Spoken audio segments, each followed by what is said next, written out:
நண்பா, நாம இன்னைக்கு இந்த வீடியோல பார்க்க போறது ஃபங்கி. இந்த படத்தோட மூவி ரிவ்யூ தான் பார்க்க போறோம். இந்த படம் இப்ப தமிழ் டப்பிங்ல அவைலபிள் தான் இருக்கு. இந்த படத்தோட ஒன்லைன் எடுத்துக்கிட்டீங்கன்னா, ஹீரோ டைரக்டரா இருக்கிறாரு இந்த படத்துல. சோ அவர் கொடுத்த பட்ஜெட் 4 கோடியில படத்தை முடிச்சு தரேன்னு. ஆனா கிட்டத்தட்ட இப்ப 40 கோடி ஆயிடுச்சு, இன்னும் படத்தை முடிக்கல. சோ இப்ப படத்தை முடிக்கணும் அப்படின்னா இன்னும் 4 கோடி தேவைன்னு சொல்லிட்டு இருக்கிறாரு. சோ இப்ப ப்ரொடியூசரா வந்துட்டு நம்ம கையேடு லோகர் வந்துட்டு பண்ணியிருக்காங்க. ஸோ இவங்க இந்த படத்தை 1 கோடி ரூபாயில முடிச்சு கொடுன்னு சொல்லியிருக்காங்க. அட்லாஸ்ட் இந்த படத்தை வந்துட்டு 1 கோடி ரூபாய்க்கு உள்ள ஹீரோ முடிச்சு கொடுத்தாரா இல்லையா? இவ்வளோ பிரச்சனைக்கு நடுவில் நம்ம ப்ரொடியூசர் கையேடு லோகர் ஆகட்டும், டைரக்டரா இருக்கக்கூடிய நம்ம ஹீரோ ஆகட்டும், இவங்க 2 பேத்துக்குள்ள லவ் எப்படி வந்துச்சு அதெல்லாம் இந்த படத்தோட மீதி கதையா வந்துட்டு அமைச்சிருந்தாங்க.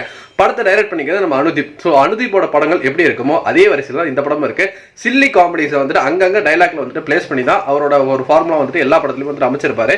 ஸோ அதே தான் இந்த படத்துலையும் வந்துட்டு அப்ளை பண்ணியிருக்காரு. அது த்ரூ அவுட் வந்துட்டு நல்லாவே ஒர்க் அவுட் ஆயிருக்கு.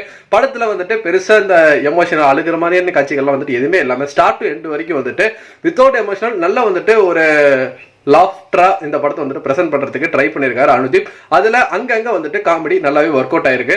ஒரு சில சில்லி காமெடி சொல்லணும் அப்படின்னா, வாங்க எங்க ஊர்ல பால்ல தான் டீ போடுவாங்க அப்படின்னு சொல்றதாகட்டும், எதனாலும் உன் கால் நடுங்குதுன்னா காலுக்கு மட்டும் குளிருது அப்படின்னு சொல்றது, உங்களுக்கு கல்யாணம் ஆகி 2 பொண்டாட்டி இருக்கணும்னு சொல்லும் போது எனக்கு இன்னும் கல்யாணமே ஆகல அப்படின்னா அப்ப நீங்க வந்து பேச்சுலரா தான் இருக்கணும் அப்படின்னு அந்த ஜோசியக்காரர் வந்துட்டு என்னமோ அவர் யோசிச்சு ரொம்ப கஷ்டப்பட்டு கண்டுபிடிச்ச மாதிரியான காட்சிகள்.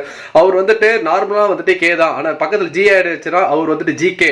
ஸோ இந்த மாதிரியான சில சில்லி காமெடிஸ் வந்துட்டு அனுதீப்போட படத்துல வந்துட்டு நிறைய வச்சிருப்பாரு. அதே மாதிரி இந்த படத்துல நிறைய இருக்கு. ஸோ அவரோட திரைப்படம் உங்களுக்கு பிடிக்குன்னா தாராளமா இந்த ஃபங்கியுமே வந்துட்டு ஒரு மஸ்ட் வாட்சபிளான மூவியாவே இருக்கும். ஸ்டார்ட் டு எண்ட் வரைக்கும் எதை பத்தியுமே நினைக்காம லைட்டரான நல்ல ஒரு திரைப்படம். கையேடு லோகர் ரொம்ப சூப்பரா அழகா இந்த படத்துலயே பர்ஃபார்ம் பண்ணியிருந்தாங்க. டான்ஸ் ஆகட்டும், பாட்டு ஆகட்டும், எல்லாமே வந்துட்டு நல்லாவே இருந்தது. எனக்கு இந்த படம் நல்லாவே போச்சு. நீங்க இந்த படம் பார்த்துட்டீங்கன்னா உங்களுக்கு எப்படி போச்சுங்க நம்மளோட கமெண்ட் செக்ஷன்ல தட்டி விட்டுருங்க. நன்றி, வணக்கம்.